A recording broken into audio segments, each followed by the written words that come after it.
How's everybody doing today? You say amazing? I love that. Amazing. I have days like that too. L'chaim, baruch atah Adonai Eloheinu melech haolam shehakol niyeh b'dvaray.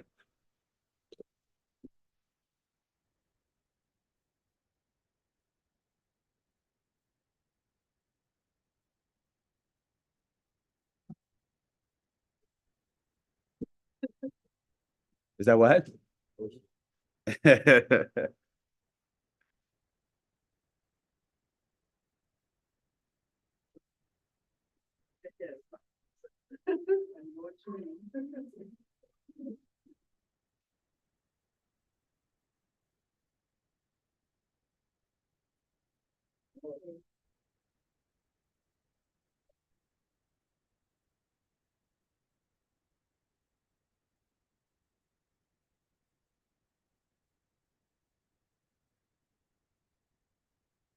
A little preview.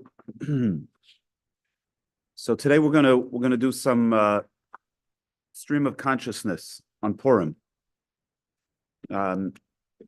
Next Sunday I'm out of town. The following Sunday is Purim. The following 2 Sundays I'm flying to and from Israel. So unless I find somebody to sit in for me, the next 4 weeks will be off. And sorry. See if we can be sad for me too. But then we'll come back strong. And I think we'll do a discourse, a Passover discourse, which will be about 3 weeks. And then between Passover and Shavuot, we're going to be offering on Sunday mornings for those 6 weeks the Kaballah course. So it's going to be it's free, but it's a JLI course. Anybody here take it? I did. You took it? Yeah. Yes. You took it? It was good.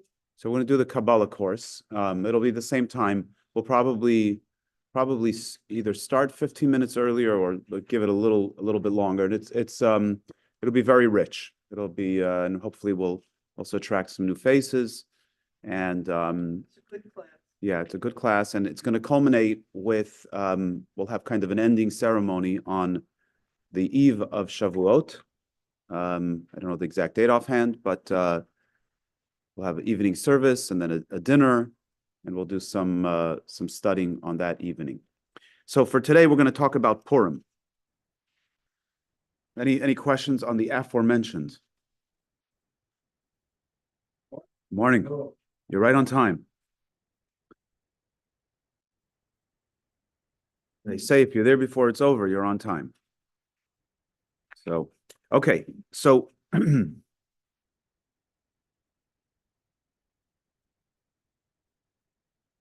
Purim is a very unique holiday amongst the holidays of the Jewish people. Our sages tell us that one is obligated to celebrate on Purim. Actually, the word is libesume, which I think means to feast.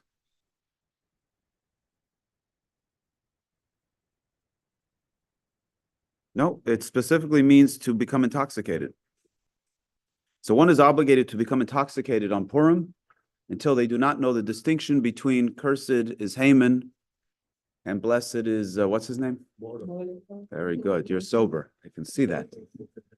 So why Purim? Why Purim? Why is Purim a holiday that requires such a level of festivity? So we'll touch on that in a little bit. But first I'll tell you a story. Talmud tells a story of 2 sages. This is a very Kabbalistic story. 2 sages, Rabbah and Reb Zera. They got together to have the Purim feast. And the Talmud tells us that in the middle of the feast, they had a good drink. Amad Rabbah v'shachat Reb Zera. Rabbah got up and he slaughtered Reb Zera. You ever hear the word shecht? To shecht an animal comes from the Hebrew word shachat, which means to slaughter. It says he slaughtered him, right? He cut his neck, slaughtered him. Doesn't sound like a nice story. When he woke up in the morning from his drunken stupor and he sees that he slaughtered Reb Zera, he said, uh-oh, this is not good. So he turned to heaven and he said, God, please restore life to Reb Zera. And God performed a miracle, and Reb Zera came back to life. Next year, it's getting close to Purim. Rabba's walking down the street. He sees Reb Zera.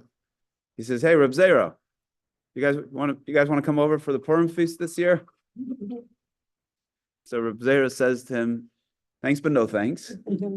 He says, "Not every year do miracles occur." Now, the Talmud tells us this story in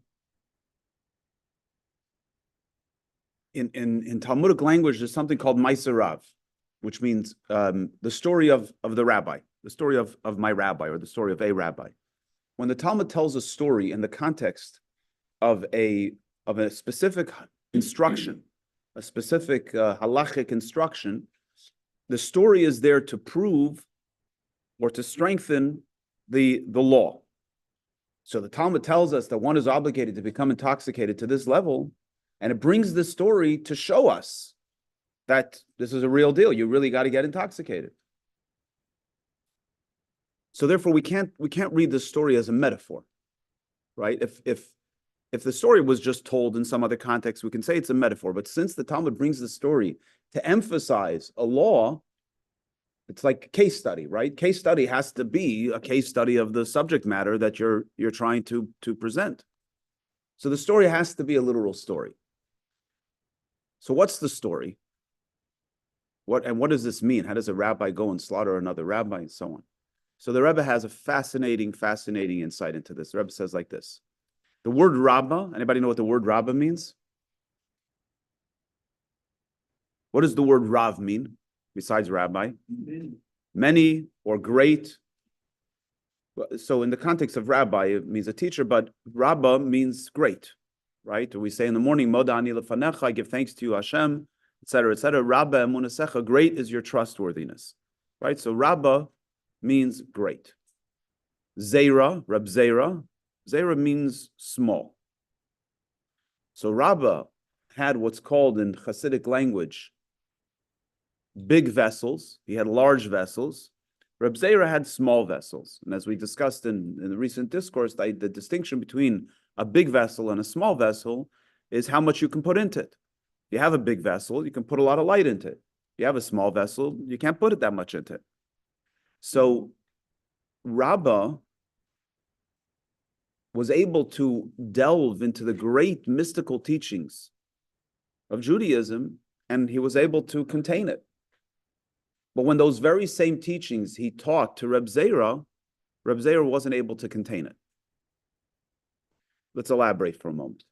There is a practice, the idea of saying l'chaim, right, is not uniquely, well, Jews say l'chaim. That's a uniquely Jewish thing to say l'chaim. But that people toast each other is not unique to the Jewish people. But we find that even great rabbis would say l'chaim at special occasions. What's the idea about saying l'chaim? And not only that, but some of the greatest, most enlightening talks of the Rebbe took place when the Rebbe said l'chaim. The Rebbe had l'chaim, was Purim, Simchas Torah, and the Rebbe, some great teachings took place. They were oftentimes very humorous farbrengens, very humorous gatherings. The Rebbe was in a, so to speak, a lighter spirit, but at the same time, the teachings were extremely profound. You can go on, I'm sure some of this stuff is on YouTube, but there are certain Purim farbrengens, Purim 1973. If you go online and look for the Purim farbrengen 1973, was particularly uplifting and fascinating insights into various different parts of the holiday and the Megillah. And then there's the famous Purim farbrengen, which those of you that attended the JLI course, we recently shared where the Rebbe, I think that was in 1956, where the Rebbe said, the Rebbe spoke at length about the challenges of wealth. And then the Rebbe said that anybody who would like to become wealthy should raise their hand. And he said it a little bit in a laughing tone, and the people in the crowd laughed. And rumor has it there were 3 people who raised their hands. And as soon as the Rebbe finished, he switched his tone and he said, when you're given these guys and they're given an opportunity, they suddenly become very humble. And then the Rebbe continued talking about the challenge of poverty. He says, yes, there's a challenge of wealth, but there's also a challenge of poverty. And which challenge, you get to choose. Well, in that moment, there was a challenge, there was an opportunity to choose. And those people became very wealthy, those people that raised their hands.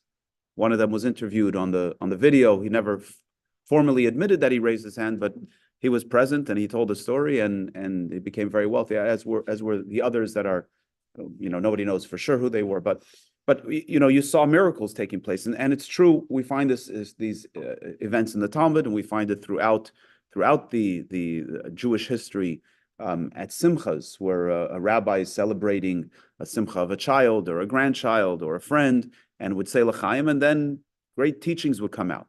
So the idea of saying l'chaim as a means of opening up the channels in the holy context is very powerful, and this is based on a teaching in the Talmud that nichnas yayin yatsa sod. When the wine goes in, the secret comes out. Now that's both literally, right, loose tongues when you say a little bit of l'chaim, but the idea is also spiritually that wine has this power to expose the inner secrets, just like the grape itself contains within it the wine. You squeeze the grape, the wine comes out. So when the wine goes into the body, the secrets come out. So when Rabbah and Reb Zeir are sitting together and sharing, Rabbah in particular, sharing great mystical insights, so it's Purim, they're celebrating, it's a beautiful thing. But Reb Zeir doesn't have the capacity for that. And he becomes overwhelmed with the level of mystical teaching that's been taught to him. He becomes overwhelmed, and his soul is no longer able to stay in the body. And again, this is also, the concept is not so novel. I think it's very relatable, is that sometimes when we say we become overwhelmed, right? You're reading something, you say, it's just too much for me, right? It could be you're too tired. It could be the subject matter is just beyond your capacity.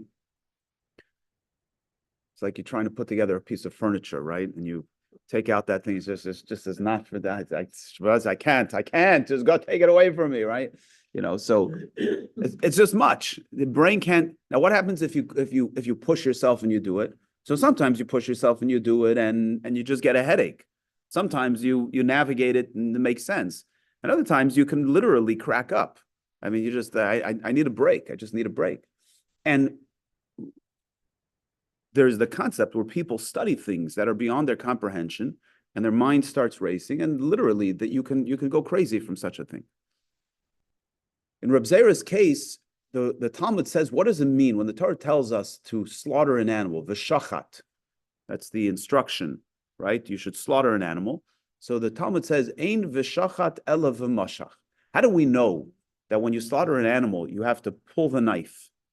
Right? The law is that when you slaughter an animal, you have to pull the knife. And if you stop going back and forth, once you start, you have to move continuously. If you pause, even for a second, it's considered a treifa. The animal is considered treif, right? So that's one of the things that cause an animal to be treif. So why? Because the Torah's instruction is you have to pull. You have to pull the knife to you. So the reality is that in order to pull the knife, you have to push it as well, if you're engaged in it. But as long as you're engaged in the movement, so it's all part of one continuum.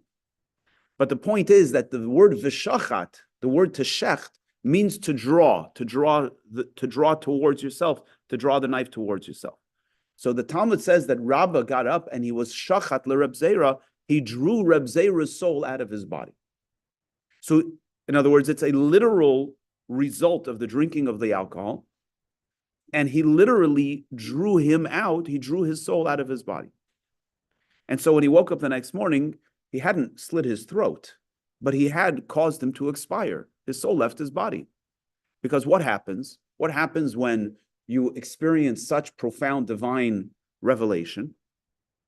You fall in love with God, and you just want to be drawn to that. You just get pulled there. The body can only contain the soul so much. But if anybody's been present in an environment where someone is on their deathbed, and you watch the heart monitor, right? So oftentimes, as the person is nearing the end, the monitor begins to speed up, goes very, very fast. So you can also see it on the movies, by the way, right? It doesn't go. It doesn't just like the end, the motor just turns off. There's like this energy, frenetic energy, boom, boom, boom, boom, boom, and then it flatlines. Why? So our tradition tells us that the soul is placed in the body. The body holds the soul, like a candle holds the fire, the fuel and the wick holds the fire, even though the fire is pulling a different direction. So as long as there's the body and the soul are, in somewhat of alignment, the body holds the soul in place.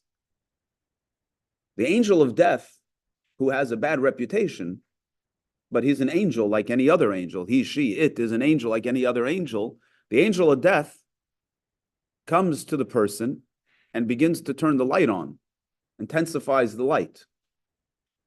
And as the angel of death intensifies the light, the soul begins to be pulled in a different direction, gets pulled towards the light, getting pulled towards God, out of the body. And by the way, this happens in a sense for some people. I think you usually find it in people who are more disciplined in their lives, maybe a little bit more cerebral, a little bit more spiritual. But even before, as elderly people, right, before they actually, so to speak, go into their deathbed, there's already a change in their demeanor. They begin to plan, they begin to prepare. There's something going on. There's an awareness that there's a pull that's going on inside of them that causes them to realize, like, the end is near. This is not going to be forever. But what happens is, as the angel of death turns the light on more and more, the soul is being pulled, and the body is pulling back, because the body knows the second that soul leaves the body, it's done for. And so this tension begins until eventually, obviously, the angel of death wins. But as it nears the end, this tension intensifies. By the way, we're taught that Moses and certain great people died by a specific type of death known as misas neshikin, death by kissing. We're taught that what happened is that Aaron, God told Moses and Aaron to go up on the mountain, and then Moses gave God's instruction to Aaron. He told him to take off his clothing. And then it says metaphorically that God placed his feet on Aaron's feet and his hand on Aaron's hands, and he placed his mouth on Aaron's mouth and essentially sucked the soul out of Aaron, and he died. And Moses saw this, and he said to God, I'd like to, when it's my turn, I want to go the same way. So what's this event? What is this imagery? That's what it is. It's this principle that God, there's such a profound revelation that there's no tension there. There's never this moment for tension, because it's like the light comes on so quickly and so powerfully that the soul just gets sucked out. Right? So in the case of Rabbah and Reb Zera, the light is intensifying to the point that Reb Zera his body can no longer contain his soul, so it leaves. The next morning, when Rabbah wakes up and he sees Reb Zera lying there expired, he says, uh-oh, that wasn't the game plan. So he prays to God. Now, why is it a miracle? I mean, God can perform miracles. The miracle about this is about the soul willing to return. Because souls are here for a purpose, and when the soul, in this case, seemingly got an early exit, it doesn't want to come back. It's not fun down here for the soul. As the Medrash says, against our will are we born. So once the soul left, it didn't want to come back down. So it was, so to speak, that Rabbah had to convince the soul, hey, listen, this wasn't part of the plan. It was a little bit of an early departure. Come back. You got to finish your job. So he did. The soul came back. The next year, when they encountered each other, and Rabbah said to Reb Zera, that was a holy experience. Let's do that again, right? I mean, you could understand the request. For Rabbah, it was like fantastic. They got high on God. They got high on spirituality, on mysticism. It was like a fantastic event. And Reb Zera must have enjoyed it as well. But he said, look, I don't trust that you can't rely that miracles are going to happen every year. So I'm conceptually, I'm willing to go through the journey again. I just don't know that you're going to have the same luck getting my soul to come back. I'm not taking the chances.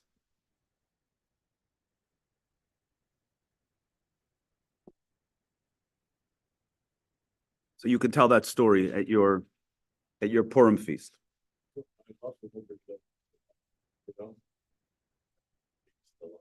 Yeah.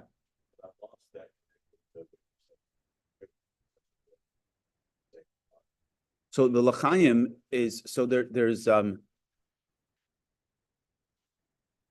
wondering if I should say this on video. There's a saying, the saying is shikr is a goy. There's a Yiddish expression.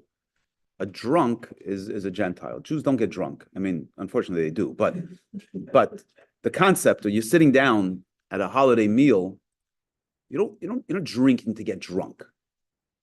It's not, the objective is not to get drunk. The objective is to loosen up. Why are we loosening up? Not because we're preoccupied with feeling good. We're loosening up because we can let our soul out a little bit. I'll give you a parable. It says that there was once a king who wanted his son. He wanted to test the son, right? The prince is supposed to become the next king, and he wanted to see if the prince is king material. So he sends him out, gives him money, he says, come back in 2 years. Sends him out, and the prince turns out he's not such royalty, bumps into a gang of not such good friends, and starts doing all kinds of things that princes don't do. And at first, he's carrying a lot of shame. He realizes that he's dropped the ball as a prince,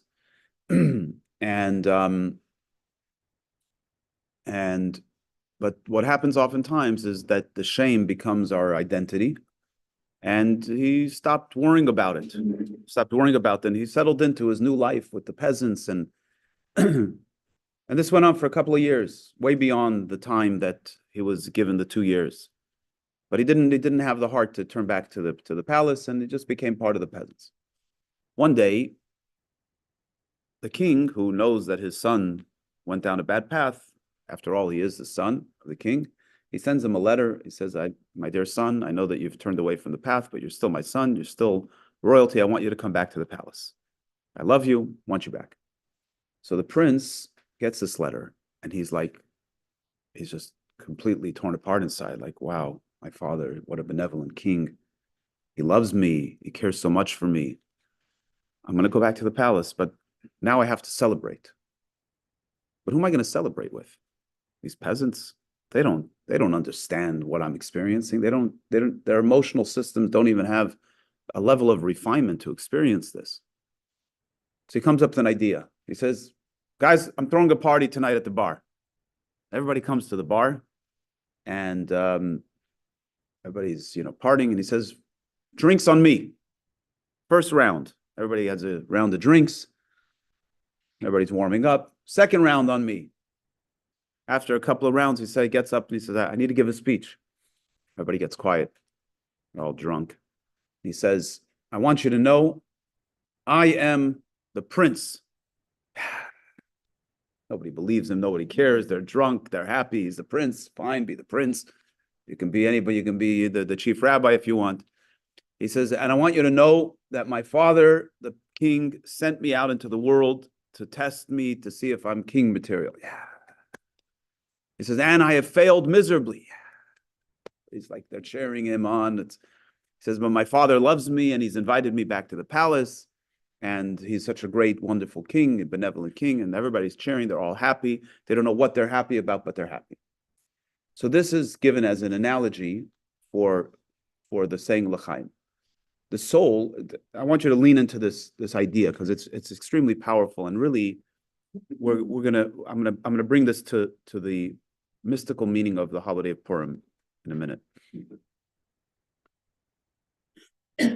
Our neshamas, our souls, are part of Hashem. I mean, in your moments of, we all have those moments in life where we experience the soul in a very profound way. It could be a fleeting moment, but it's so real and it's so powerful and it's so all-encompassing that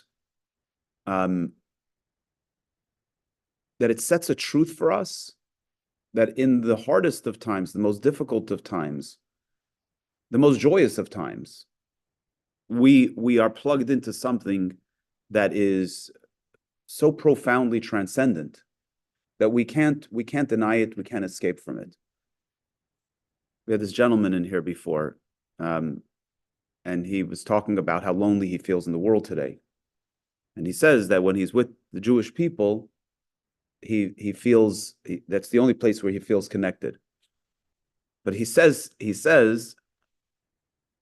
but when I'm with the Jewish people, not religiously necessarily. So I said to him, what's wrong with being connected with the Jewish people religiously? So he chuckled. He says, there's a long story to that. But I actually find it to be beautiful. Whatever his tension is with the religious component, his soul is connected with the Jewish people. He knows that. That's real for him. And I think we can all identify with that. There's a part of us that's so deeply connected with the Jewish people, with God, with Torah, with the people in this room, with the subject matter we've been studying. But we have a body, and the nature of the body is that the body conceals. And when we say l'chaim, it causes the body to quiet down a little bit. And when the body quiets down, the soul is able to show up, right? And there are different things that cause the body to calm down, like the peasants who are intoxicated, and because they're intoxicated, they're actually able to connect more deeply with the prince. There are other things that happen in our lives. We have simchas, celebrations. There's blessing that comes into our life, and we feel this profound connection to God in those moments. And God forbid, there are tragedies that occur that also put us into that place. And when we see collectively with the Jewish people today, there's a tremendous connectedness. There's also tremendous pain, but there's also a tremendous inspiration. It's like we are so paradoxical. This situation is so paradoxical, but that's the nature of the soul. The soul is paradoxical. I'll come back to it in a little bit. We'll elaborate a little more. But let's talk about let's move over to Purim. So I'm sorry for those that have heard some of this in the last few days. You'll forgive me. It's good for a repeat. But in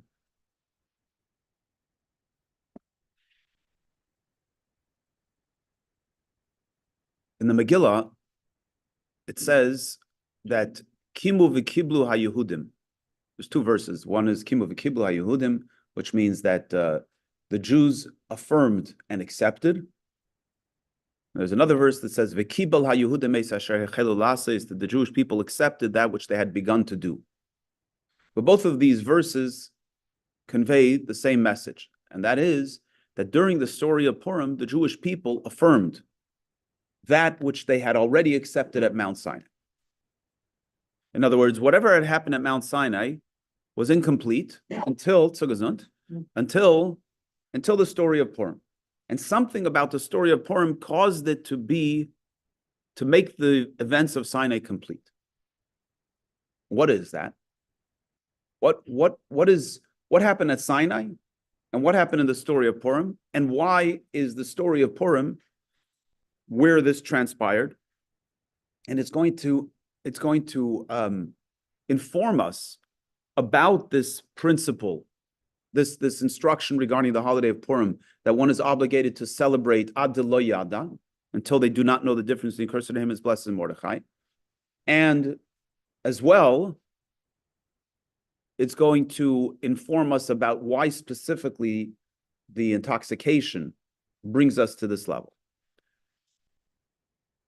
So let's start with what took place at Sinai.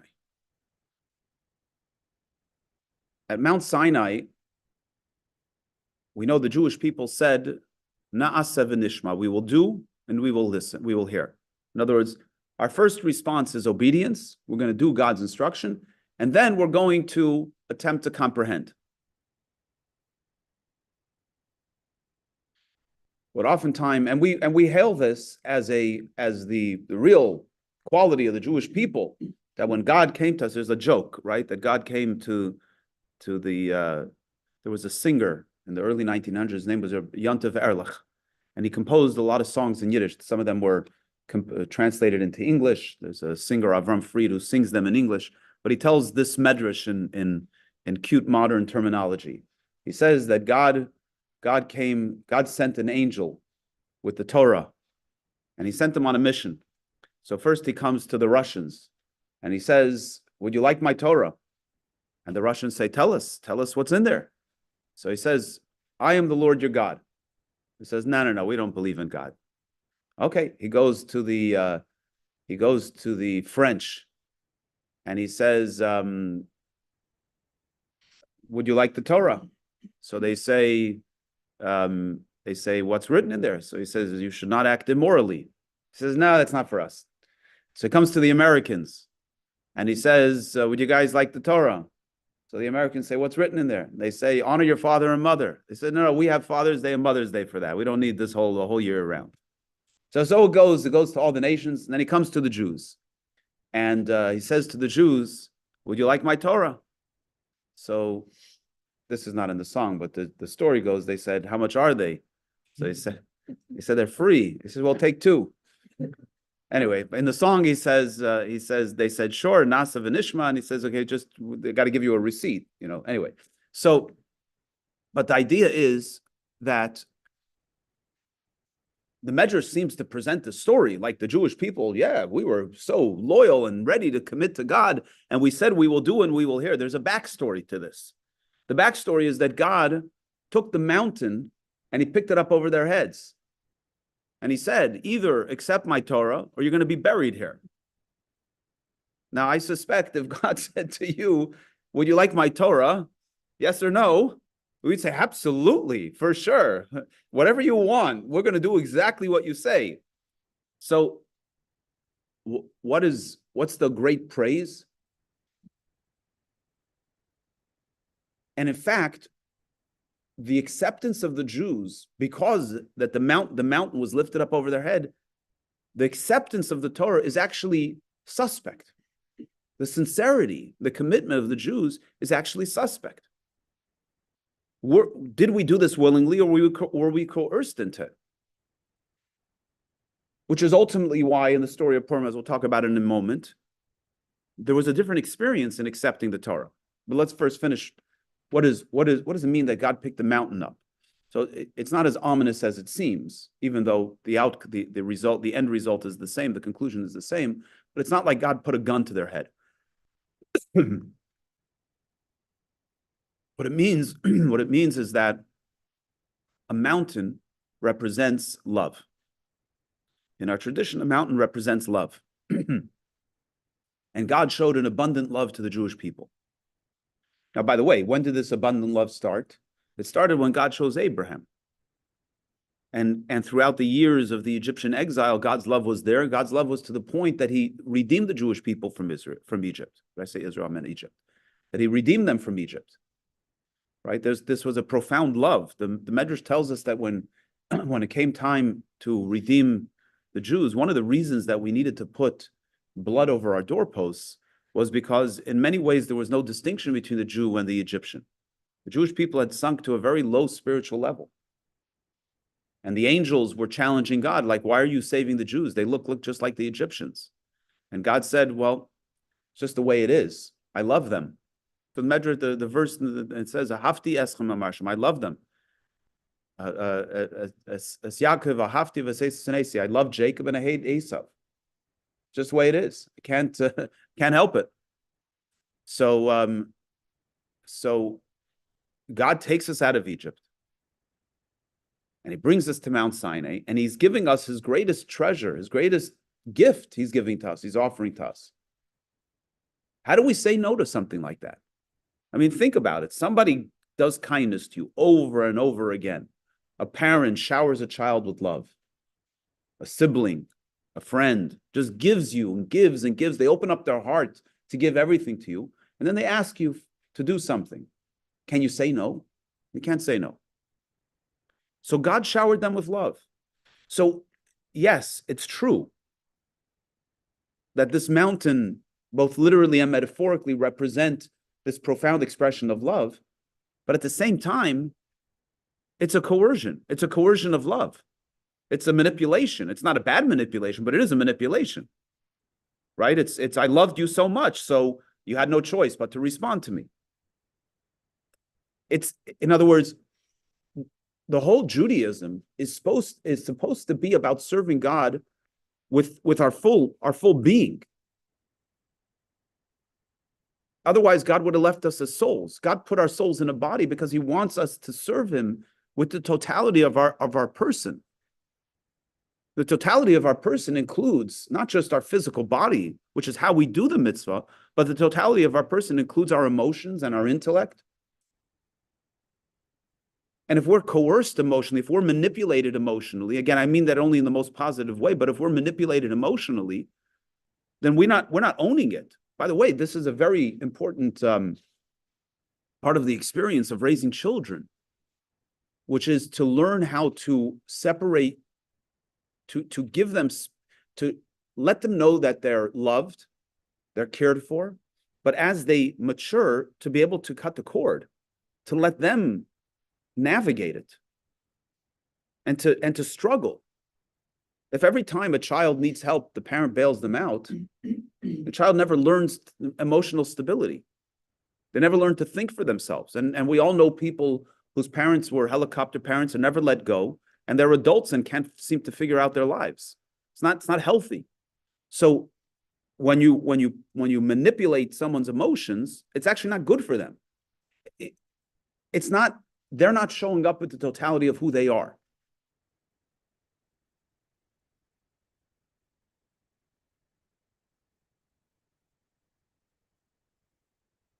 You're still on the old time. It's good to see you. As they say, as we mentioned earlier, if you're there before it's over, you're on time. And you have your coffee, so you're set. By the way, in here, it's still 9:39. It's not even 10 yet. So in here, you're on time. You're early, exactly. So it's not just that it's a coercion. The bigger issue is that the Jewish people are not serving God with the totality of who they are. That's the real issue here. And how could we profess to say we accepted the Torah, the totality of we accepted the Torah, when that's not the case? By the way, there's also serving God in obedience, which again, it's a beautiful quality to serve God with obedience, because there's a certain surrender, so to speak.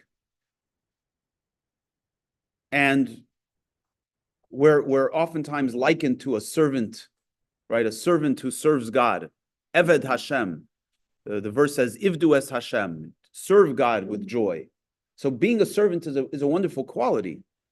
But we have to bring the other component of who we are to the table as well, which is our intellect and our emotion and the totality of our being.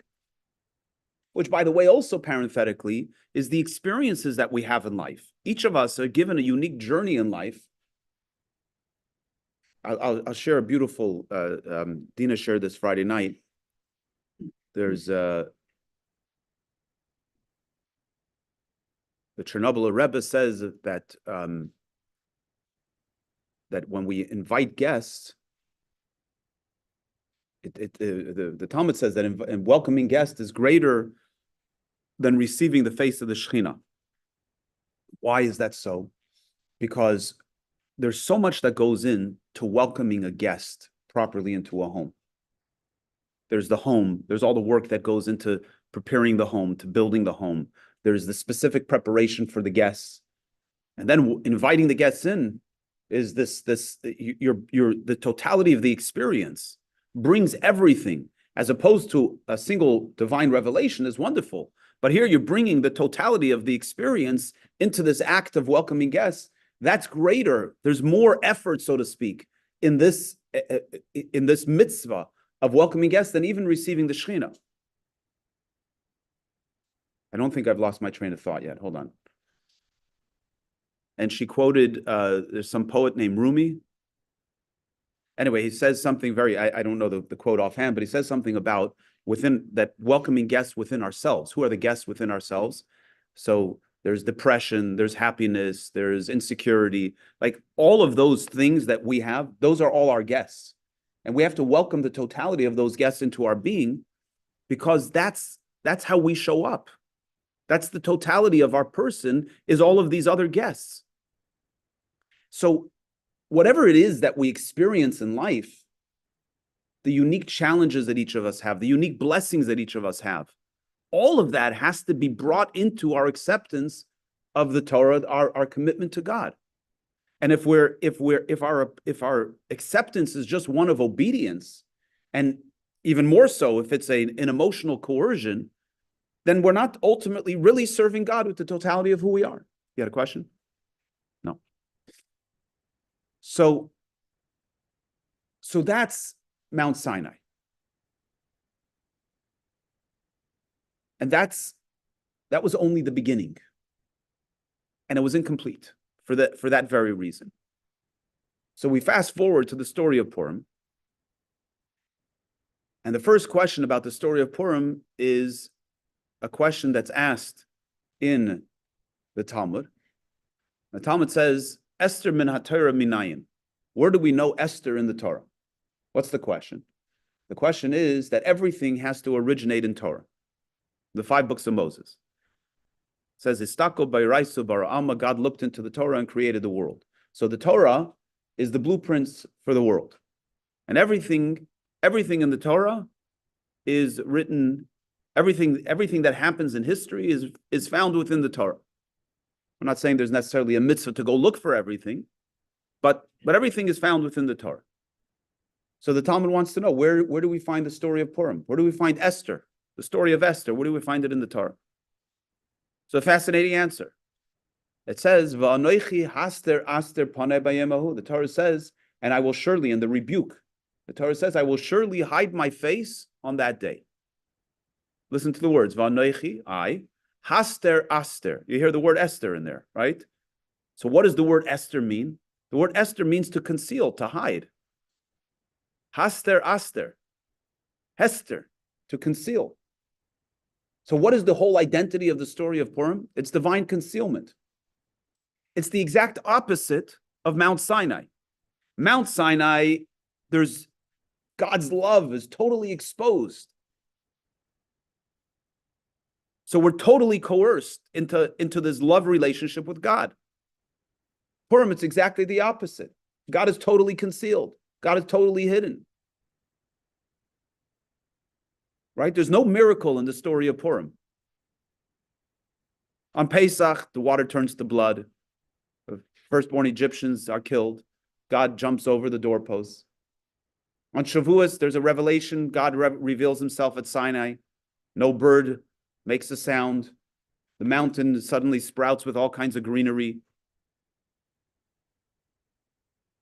On the holiday of Sukkot, God protected us with a pillar of fire at night and a pillar of cloud during the day. We were protected. Our clothing grew with us. Our clothing remained fresh. We ate the manna from heaven. Miracles. What's the miracle in the story of Purim? Even in the Medrash, there's no miracles. What's the miracle in the story of Purim? That the king got drunk and killed his wife? That was commonplace in those days. That Esther was chosen as a queen? She was beautiful. Everybody wants a Jewish girl.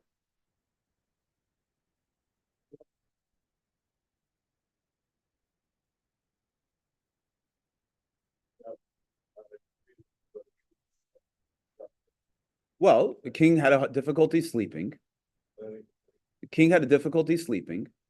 And, well, let's cut to the chase. Esther tells the king that Haman wants to kill her and her people.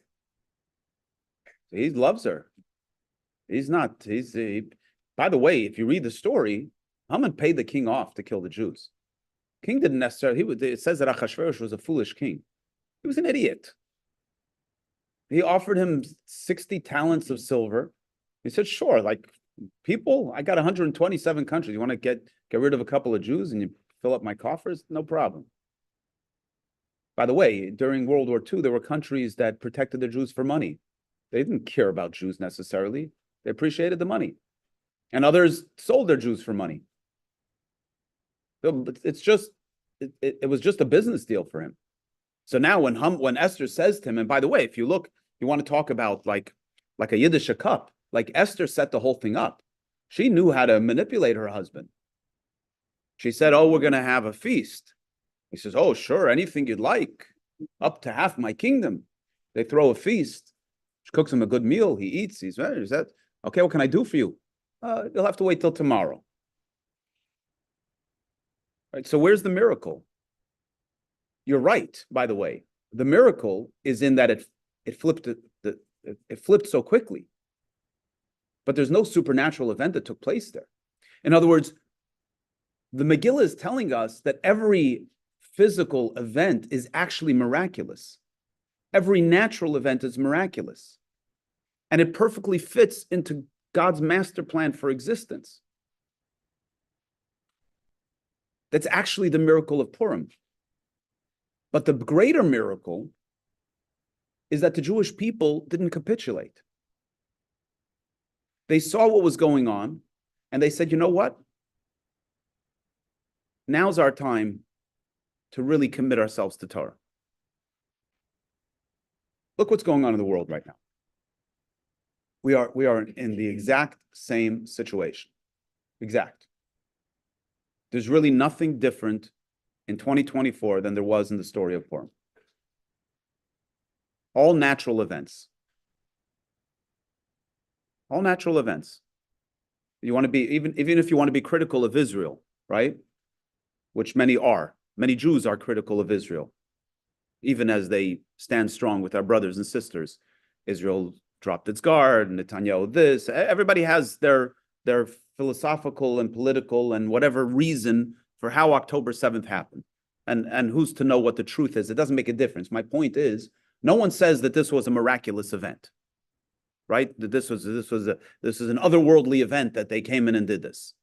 I don't mean that in a positive way, God forbid, not even for a second. But nobody says, oh, this was, at first glance, this is just a physical event that happened. Okay, and now we got to do the physical response. We got to go and wipe them out. And then you have countries who we all now recognize have just buried their hatred, that are suddenly pop up. No one's surprised that the UN does this or that and condemns this or that. No one's surprised that UNRWA is, has got people working for them in Hamas. There's nothing surprising here. It's not like, wow, I would never have dreamed such a thing. Anybody who says that is just really an idiot. They really have their head in the sand, right? It's just like, you see what's going on, and it's all a sequence of physical events. And as a Jew, we are susceptible to actually falling prey to the physical events and saying, like, I don't need this. I'm not happy to be a Jew these days. I just want to disappear. I'm going to try to assimilate. I'm going to pretend I'm not Jewish. Do you know anybody that's done that? I have not met somebody who's done that. And I'm talking about, you want to know how crazy it is? How crazy it is that even the anti-Israel Jews are protesting against Israel as Jews. They're not trying to present themselves as if they're some, Gentile group. They're protesting as Jews against Israel.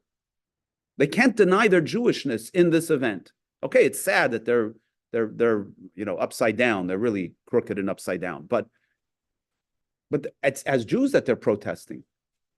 I think I saw this morning. I didn't really read the whole article, but there's a new museum opening up in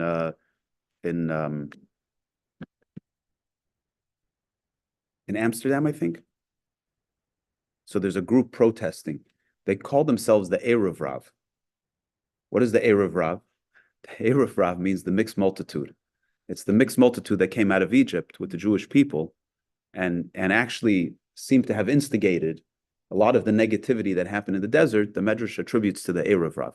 So they're calling themselves the Erev Rav, protesting against this. I don't know if it's a Holocaust museum, but protesting against the genocide. It's just a little bit of a mockery that they. And in the early part of the war, there was this rabbi in D.C. It was, I think they were a group called Rabbis Against Genocide or something, and they gathered in the public space, and she opened up the Torah, and it was Parshas Lech Lecha. It was like a Monday or a Thursday. She was going to read the Torah from the Parsha, and in Parshas Lech Lecha it says openly that God gave the land, God promises the land of Israel to Abraham. So when she got to that verse and she realized, oops, I can't read this out loud, she lowered her voice. You could see this on video. It's like, what are you doing? You're protesting against Israel. You're taking out a Torah to protest against Israel, right? Okay, let's focus on the positive side. Jews are not running from their Judaism. It hurts. It's painful. It's painful to be on the receiving end of what's going on in the world. It's lonely. Like the fellow said, it's lonely. But what's his response? To connect with Jews. That's a beautiful thing. Okay, so whatever. He's got his own hangups about putting on tefillin and keeping Shabbos. I don't have a problem with that. Everybody's got their journey. But as a Jew, he identifies with the Jewish people. And he doesn't want to, he's not ready to abandon that. He wants to stay connected. That's the extreme that's the total opposite of what happened at Mount Sinai. So whereas at Mount Sinai, the Jewish people were coerced into their connection with the Torah, their connection with the Jewish people. In the story of Purim, they were not coerced. They chose to do it. They chose to risk their lives and to not disconnect themselves from the Jewish people. There's a crazy story that's told with the Rebbe in Nazi Germany. The Rebbe lived not in Germany, in France. And he was out one day, and when the Nazis took over, they went house to house to identify the religion of the people living there. So when they came to the Rebbe's house, I don't know if it was the Rebbetzin, whoever said, like he made didn't profess that they were Jewish. The Rebbe came home and asked what had happened, and they said that he said he went to the Nazi headquarters, the police, and he said, I want you to change my designation. Make sure that I'm designated there as Jewish. Like I'm not for a second am I going to deny my Jewishness. Right? That's the soul of a Jew. Obviously, that's a Rebbe, but that's a powerful thing. So now what happens? If at Mount Sinai, the Jewish people were coerced into accepting the Torah during the story of Purim, they did it willingly.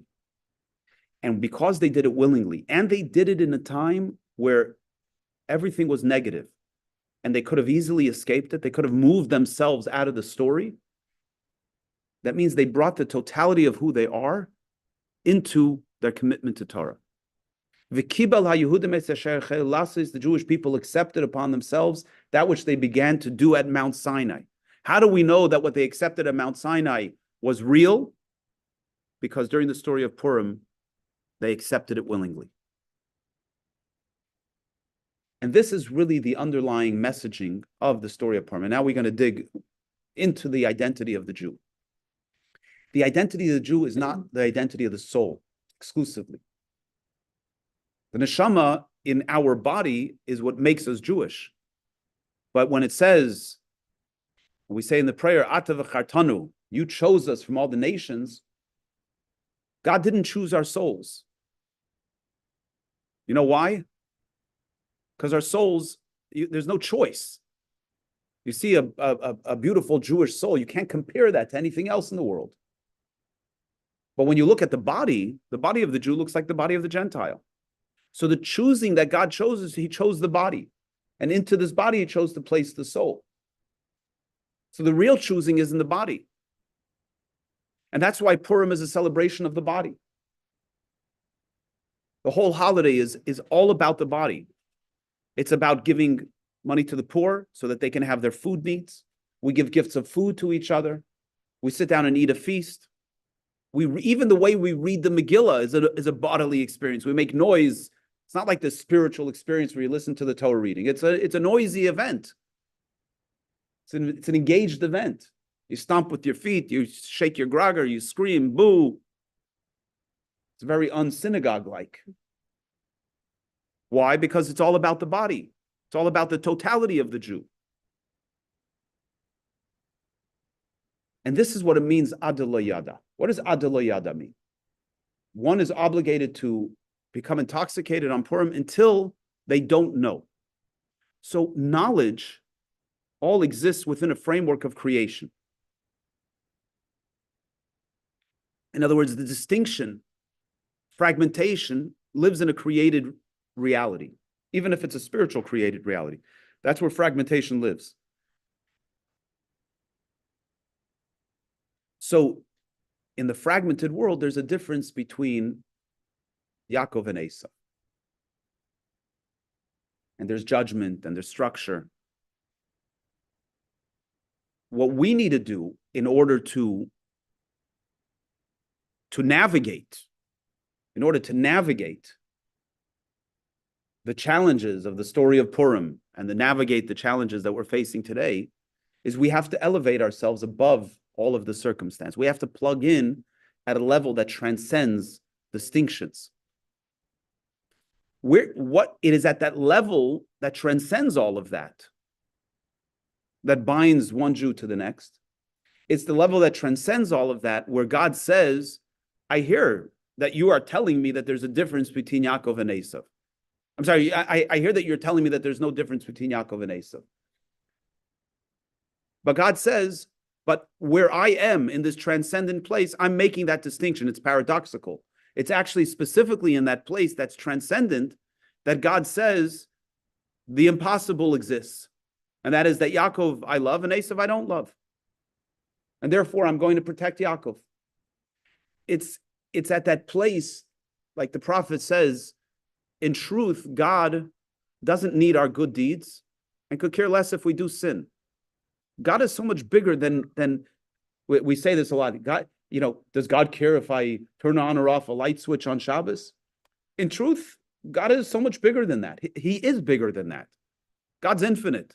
Your action is insignificant. Within a structured world, we say, in a structured world, vis-a-vis God, yeah, it's insignificant. But God chose that our actions should make a difference. That was a choice he made.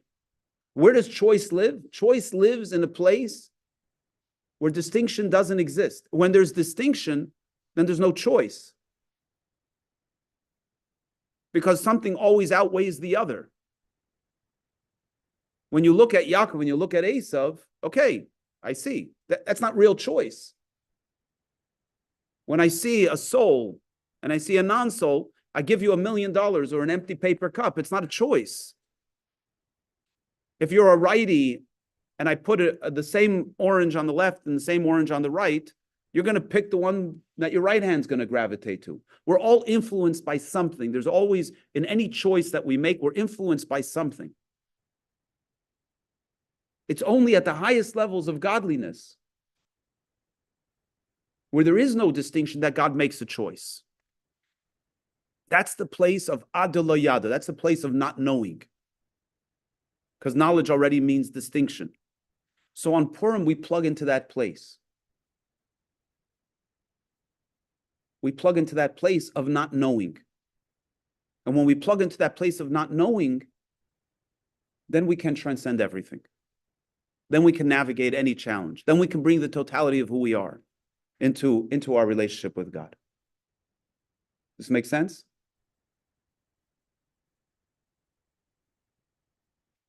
L'chaim. So,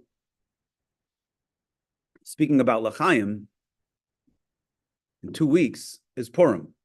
So, Sunday evening at 5:30, we'll read the Megillah. And at 6 o'clock, we're going to have a Purim feast. Invite everybody to come and join. And we will be we're going to be having a comedian from Israel, Benji Lovett, who's going to be performing. And I will be doing opening comedy.